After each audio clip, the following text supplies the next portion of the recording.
पूरा लोकल జూబ్లీహిల్స్ ఉప ఎన్నికల నేపథ్యంలో ఇటు బీజేపీ అయితే కనుక చాలా విస్తృతంగా ప్రచారం అనేది కొనసాగిస్తుంది. డోర్ టు డోర్ వెళ్ళి ప్రజల యొక్క అభిప్రాయాలు అయితే తెలుసుకుంటుంది. సో ప్రస్తుతం ఇందులో భాగంగానే మనతో పాటు సరూర్ నగర్ కార్పొరేటర్ గారు శ్రీవాణి గారు ఉన్నారు. ఆమెతో మాట్లాడే ప్రయత్నం చేద్దాం. మేడం, మీరు డోర్ టు డోర్ వెళ్ళి ప్రజల దగ్గర నుంచి తెలుసుకున్నారు కాబట్టి ఏమంటున్నారు ప్రజలు? ప్రతి ఒక్కరు కూడా బ్రహ్మరథం పరుకుతున్నారు. ఈసారి మాత్రం బీజేపీనే గెలిపించుకోవాలి, మన దేశం బాగుండాలి, మన జూబ్లీ హిల్స్ బాగుండాలంటే జూబ్లీ హిల్స్లో బీజేపీనే గెలిపించాలి అన్నది ప్రతి ఒక్కరు మాట్లాడుతున్నారు. ఇది మేమనేది కాదండి, పబ్లిక్ నుంచి వచ్చే టాక్ ఇది. మీరు నిన్ననే చూసిరు, రేవంత్ రెడ్డి బహిరంగంగా మన దేశాన్ని కించపరిచిండు, మన దేశ సైన్యాన్ని కించపరిచి ఆ పాకిస్తాన్ తొత్తులలాగా మాట్లాడుతున్నారు.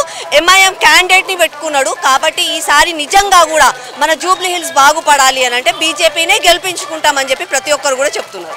ఆయన స్పీచ్ లో మాట్లాడారు రేవంత్ రెడ్డి గారు, బీజేపీ అక్కడ పాకిస్తాన్ ఉగ్రవాదులతో ఏం చేయలేక ఇక్కడికి వచ్చి ఇక్కడ పోటీ చేసిందని చెప్పేసి కొన్ని అనుచిత వ్యాఖ్యలు చేయడం జరిగింది. అట్లాంటి అనుచిత వ్యాఖ్యలు చేసే ప్రతి ఒక్క వారికి నేను చెప్తున్నాను, మూటా ముల్లా సదురుకొని పాకిస్తాన్కి వెళ్ళిపోండి. మన దేశంలో ఉండు, మన దేశం గాలి పీల్చుకుంటూ మన దేశం తిండి తింటే మాత్రం దేశం గురించి గొప్పగా మాట్లాడండి. అంతేగాని భారతదేశ సైన్యాన్ని మళ్ళా కించపరిస్తే మాత్రం ఎవరు కూడా ఊరుకోరు. నోరుంది కదా అంటే ఏది పడితే అది మాట్లాడితే ఊరుకోరు. ఆయన ఏమంటున్నాడంటే, మీరు ఆడికి పోతే భయపడి వచ్చిండ్రు. అరే భాయ్ రేవంత్ రెడ్డి, నువ్వు కూడా ఒక భారతీయుడివే, నిన్ను కూడా అంతే, అంటే నువ్వు దేశాన్ని కించపరిస్తే అందులో నువ్వు కూడా ఉన్నట్టే. నువ్వు దేశాన్ని కించపరిచి మాట్లాడుతున్నావు, నువ్వు లేవు అని అనుకుంటే పాకిస్తాన్కి వెళ్ళిపో.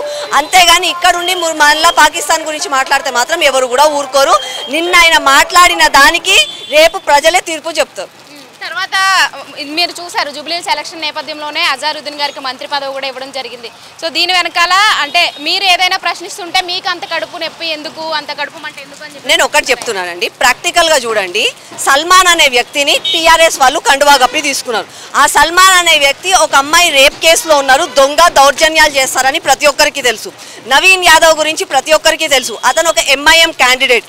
ఆ ఎంఐఎం క్యాండిడేట్ని మళ్ళా కాంగ్రెస్లోకి తీసుకున్నారు. ఇవన్నీ ఎందుకు చేస్తున్నారండి? కేవలం ఒక వర్గం ఓట్లు రావాలని, ఏదో వాళ్ళకి కావాల్సిన కొన్ని ఓట్లు రావాలని చెప్పి మనలాంటి వాళ్ళని అమాయకులని మోసం చేస్తున్నారు, పదే పదే మోసం చేస్తున్నారు. కాబట్టి ఈసారి ప్రతి ఒక్కరు ప్రజలు కూడా గ్రహిస్తున్నారు, వాళ్ళే వీళ్ళకి బుద్ధి చెప్తారు. మరి ఇప్పుడు ఎంఐఎం పార్టీ కూడా కాంగ్రెస్ కి సహకరిస్తుంది. అలాగే ఇప్పుడు అజారుద్దీన్ గారిని మంత్రిగా చేశారు కాబట్టి ముస్లిం ఓట్ షేర్ అంతా కూడా కాంగ్రెస్ కి అలాగే ఇంకా బీఆర్ఎస్ కి వెళ్తుంటే ఇంకా బీజేపీ ఏ విధంగా గెలిచే అవకాశం ఉంది? వాళ్ళకి ఓట్ల షేర్ ఎలా? బీజేపీ గెలవడం ఖాయం అండి. అందులో ముస్లిం కానీ ఏదైనా సరే బీజేపీ అభివృద్ధి కావాలి, మనం మంచిగా ఉండాలి అని అంటే బీజేపీని గెలిపిస్తారు.